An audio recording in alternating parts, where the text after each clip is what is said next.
লাদাখ মোর দ্বিতীয় ঘর। मगर लद्दाख में हमें ऐसा लगता है कि हमारा दूसरा घर है। নফৰতৰ বজাৰত আমি মহব্বতৰ দোকান খুলিছোঁ।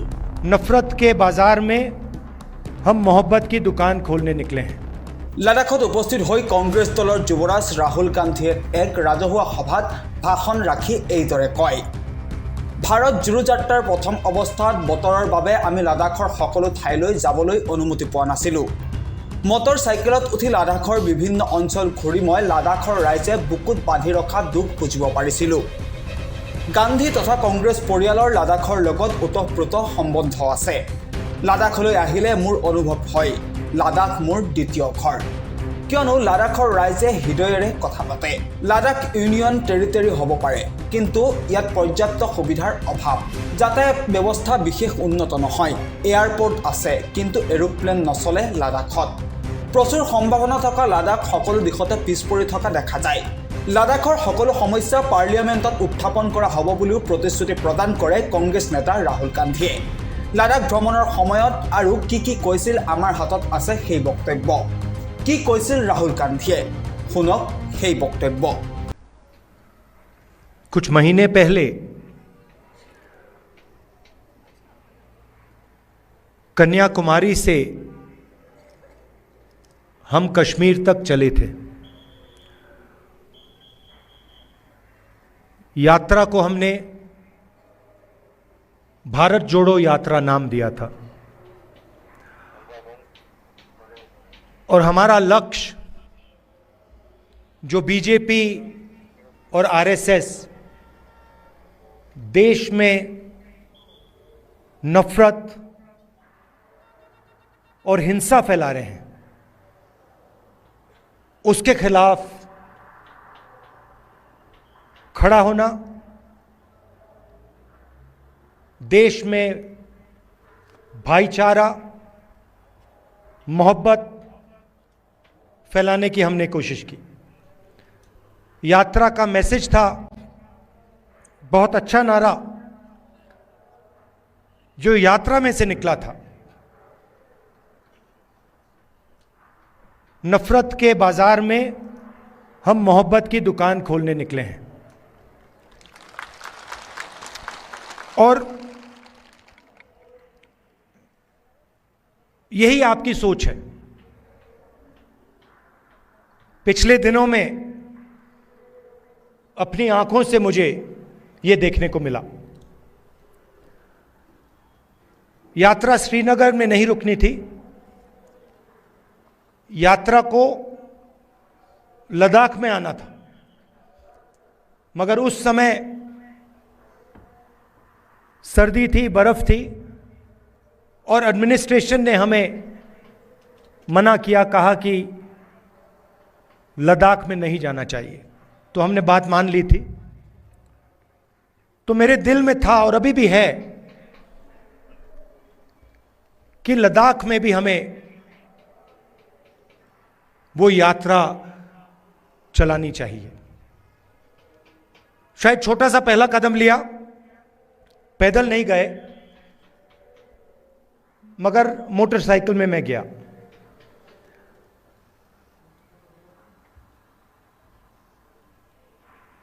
और लद्दाख के कोने कोने में मैं गया,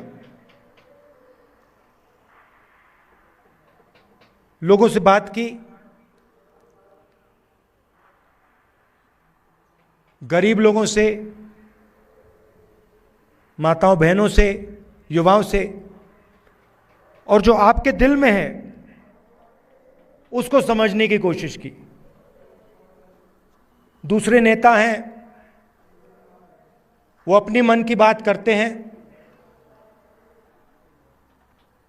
मैंने सोचा मैं आपकी मन की बात सुनूं।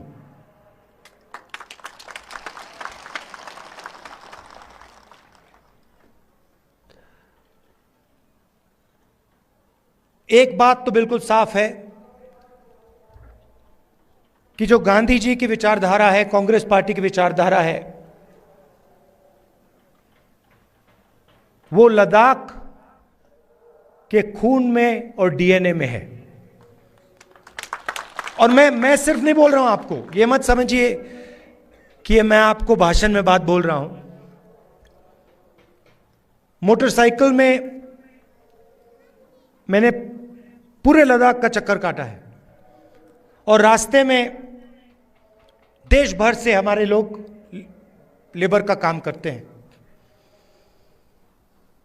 बिहार से, राजस्थान से, उत्तर प्रदेश से, झारखंड से, छत्तीसगढ़ से,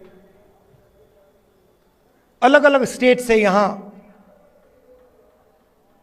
लोग सड़क बनाने, लेबर का काम करते हैं। और मैंने जानबूझ के इनसे सवाल पूछा। मैंने इनसे पूछा, देखिए आप यहां सर्दी में काम कर रहे हो, यूपी से आए हो, बिहार से आए हो, वहां पे इतनी सर्दी नहीं पड़ती, यहां पे -10-20 हो जाता है, आपको लद्दाख के लोग कैसे लगते हैं? क्या आपको लगता है कि यहां आप अकेले काम कर रहे हो या लद्दाख के लोग आपकी मदद करते हैं, आपको प्यार दिखाते हैं? मैंने उनसे पूछा और एक से नहीं, अनेक लेबरर्स से मैंने पूछा और सारे के सारे लेबरर्स ने मुझे बताया कि हम अपने घर से हजारों किलोमीटर दूर हैं, हमारा परिवार यूपी में है, बिहार में है, मगर लद्दाख में हमें ऐसा लगता है कि हमारा दूसरा घर है।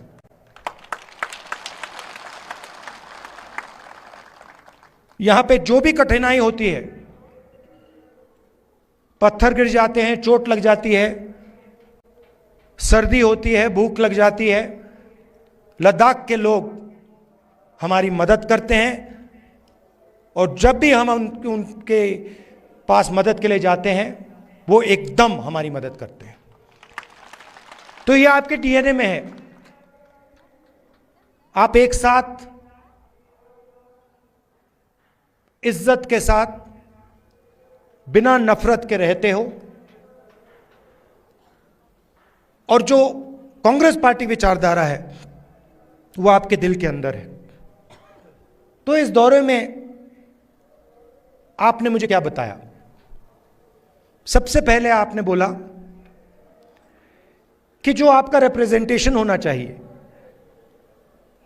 जो आपकी राजनीतिक आवाज होनी चाहिए, जो आपके लोकल गवर्नमेंट्स के लीडर होने चाहिए, वो आवाज आपकी दबाई जा रही है। आप जरूर यूनियन टेरिटरी बने, मगर आपके जो हक हैं, आपके जो अधिकार हैं, वो आपको नहीं मिल रहे हैं। ये आपने पहली बात बोली। दूसरी बात आपने बोली कि जो रोजगार के वायदे आपसे किए गए थे वो वायदे झूठे थे और लद्दाख के कोने कोने में अगर किसी भी युवा से बात की जाए वो आपको कहेगा कि लद्दाख बेरोजगारी का एपिसेंटर है। तीसरी बात आपने बोली कि जो सेलफोन की कवरेज होनी चाहिए, जो कम्युनिकेशन का सिस्टम होना चाहिए, वो नहीं है। यहां शायद आपने लोकल एयरपोर्ट की भी बात की कि यहां पे आपका एयरपोर्ट है मगर हवाई जहाज नहीं आता है। तो मैंने आपकी बात सुनने की कोशिश की और कांग्रेस पार्टी आपके साथ खड़ी है और आपकी जो स्ट्रगल है, चाहे वो आपकी जमीन का मामला हो, चाहे वो रोजगार का मामला हो, चाहे वो आपका जो कल्चर है, आपकी जो भाषाएं हैं, उसकी रक्षा करने की बात हो, हम आपके साथ एक साथ खड़े हैं।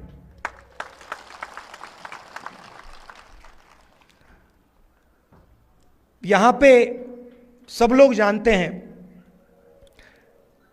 कि बहुत सारे नेचुरल रिसोर्सेज हैं। 21वीं सदी में सोलर एनर्जी की बात की जाती है और लद्दाख में सोलर एनर्जी की कोई कमी नहीं है। बीजेपी के लोग ये जानते हैं, समझते हैं कि अगर आपको रिप्रेजेंटेशन दिया जाए तो फिर वो आपसे आपकी जमीन नहीं छीन पाएगी।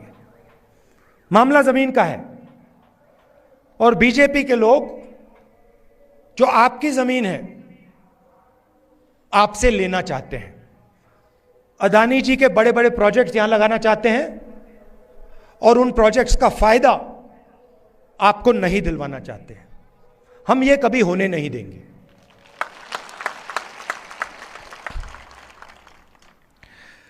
कांग्रेस पार्टी ने जो ले की एपेक्स बॉडी है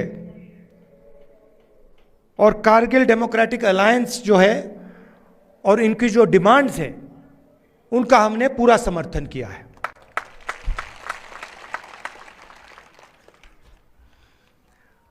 आखिरी बात मैं आपसे कहना चाहता हूं, लद्दाख एक स्ट्रेटेजिक जगह है और यहां आने पर, खासतौर से जब मैं पैंगोंग लेक में था, तो एक बात बिल्कुल साफ है कि चाइना ने हिंदुस्तान की जमीन ली है। हजारों किलोमीटर जमीन हिंदुस्तान की चाइना ने हमसे छीनी है। और दुख की बात है कि हिंदुस्तान के प्रधानमंत्री ने ऑपोजिशन की मीटिंग में कहा कि हिंदुस्तान का 1 इंच किसी ने नहीं लिया है। यह सरासर झूठ है। लद्दाख का हर व्यक्ति इस बात को जानता है कि लद्दाख की जमीन चाइना ने हिंदुस्तान से ली है और प्रधानमंत्री जी सच नहीं बोल रहे हैं। और आपका जो रोल रहा है, खासतौर से कारगिल का रोल रहा है, उसके बारे में मैं कहना चाहता हूं। जब भी हिंदुस्तान को आपकी जरूरत पड़ी है, जब भी बॉर्डर पे युद्ध हुआ है, तो कारगिल के लोग एक आवाज के साथ हिंदुस्तान के साथ खड़े हुए हैं। यह आपकी हिस्ट्री है। यह आपने एक बार नहीं, अनेक बार देश को दिखाया है।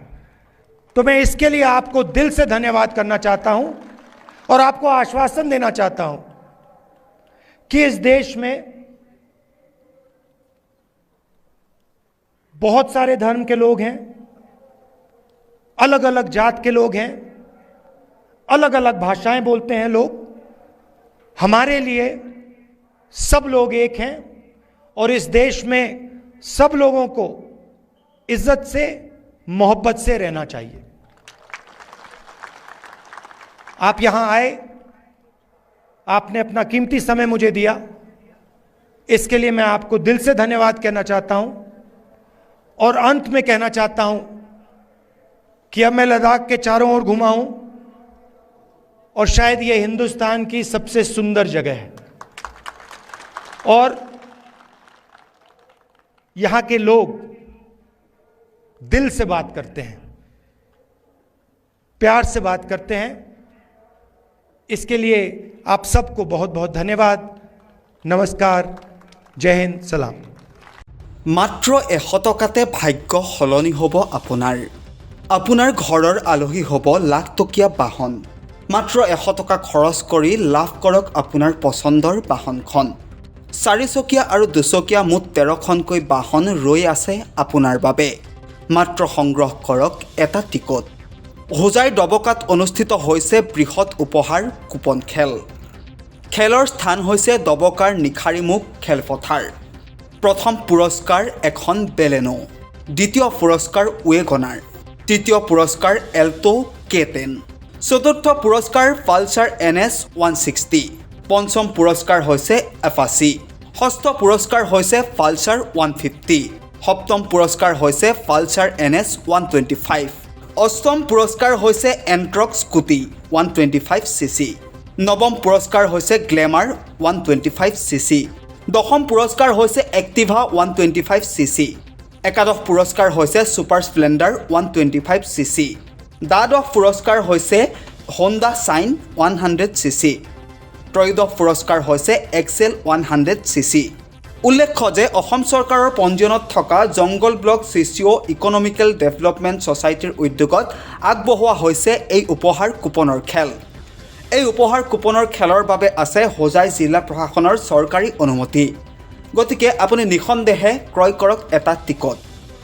অহা মাহৰ 30 তাৰিখ অৰ্থাৎ 30 ছেপ্টেম্বৰ তাৰিখে অনুষ্ঠিত হ'ব এই খেলৰ ফাইনেল খেল। গতিকে পলম নকৰি আজিয়েই যোগাযোগ কৰক এই নম্বৰত 9864972006।